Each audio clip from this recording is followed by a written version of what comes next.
Salut chers amis en Jésus-Christ. Nous sommes au troisième stade ou la troisième semaine du temps de l'Avent. Et à partir de 17, nous allons nous lancer dans la préparation intense pour la célébration de Noël. Aujourd'hui, nous méditons autour du livre des Nombres, chapitre 24, verset 2 à 17, Psaume 24, et Évangile selon Saint Matthieu, chapitre 21, verset 23 à 27.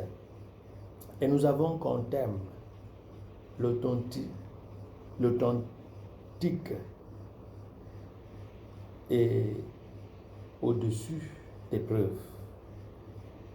Une chose qui est authentique, l'authenticité et au-dessus des preuves.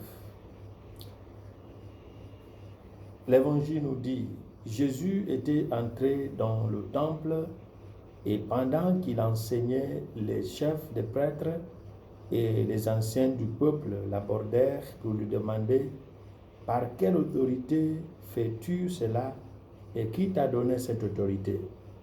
Jésus leur répliqua « À mon tour, je vais vous poser une seule question. Et si vous me répondez, je vous dirai, moi aussi, par quelle autorité j'ai fait cela. Le baptême de Jean, d'où venait-il? Du ciel ou des hommes? Ils faisaient à eux-mêmes ce raisonnement. Si nous disons du ciel, il va nous dire, pourquoi donc n'avez-vous pas cru à sa parole? Si nous disons des hommes, nous devons redouter la foule, car tous tiennent Jean pour un prophète. Ils répondirent donc à Jésus, nous ne savons pas. Il leur dit à son tour, moi non plus, je ne vous dirai pas par quelle autorité j'ai fait cela.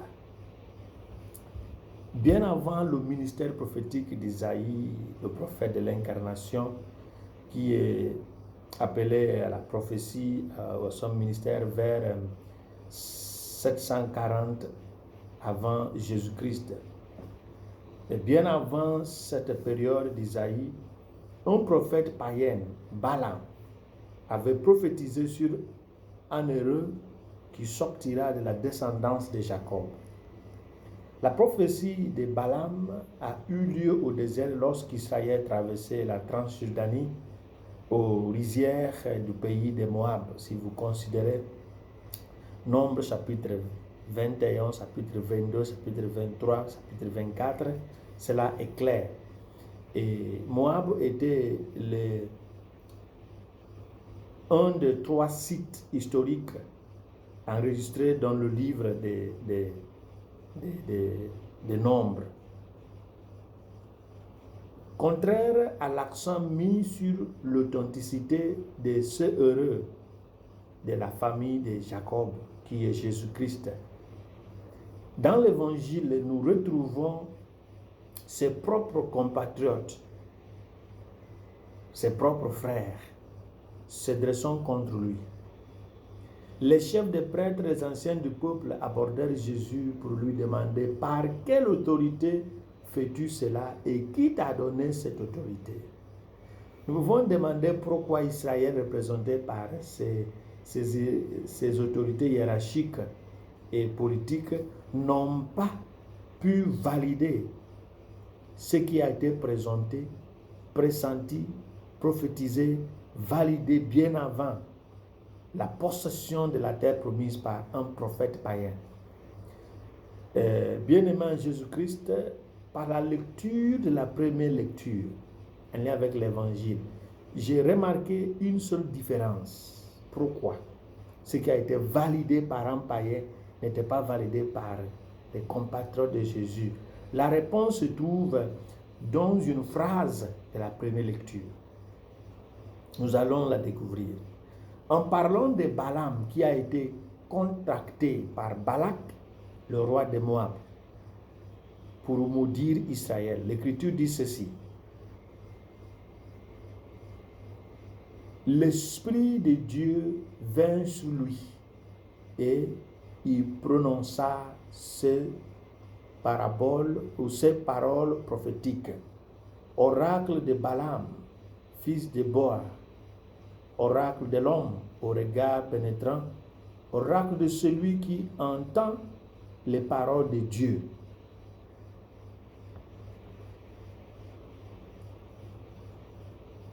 La différence se trouve dans le fait où les chefs des prêtres et les anciens du peuple n'étaient pas sous l'influence de l'Esprit de Dieu. C'est pourquoi ils rejetaient l'authenticité de Jésus. Ils le questionnaient en se masquant sur les choses sans valeur. Pourquoi fais-tu des miracles? Pourquoi fais-tu telle chose? Sans l'Esprit Saint, il est impossible de remarquer ou d'apprécier le bien. Raison pour laquelle Paul va affirmer plus tard cette position lorsqu'il dirait: c'est pourquoi je vous déclare que nul, s'il parle par l'Esprit de Dieu, ne dit Jésus est anathème, et que nul ne peut dire Jésus est le Seigneur si ce n'est par l'Esprit Saint. 1 Corinthiens chapitre 12, verset 3. Alors la réponse est claire. Jésus a vu qu'ils se sont intronisés, ils se sont habillés avec l'habillement d'autorité religieuse sans l'esprit de l'autorité. Ils occupent une position sans l'esprit de la position. Et c'est pourquoi Jésus ne voulait pas perdre son temps. C'est pourquoi il les pose des questions. Et ils savent que la vérité est là. Cet homme est un prophète parce que Jean fait telle chose. Parce que les gens croyaient en Jean. Si nous disons que ce qu'il fait ne vient pas de Dieu, il vient de l'homme, on a un problème. Ce qui veut dire qu'ils voient la vérité, mais parce que l'esprit qui fait reconnaître la vérité n'habite pas en eux. Ils veulent supprimer, oppresser la vérité.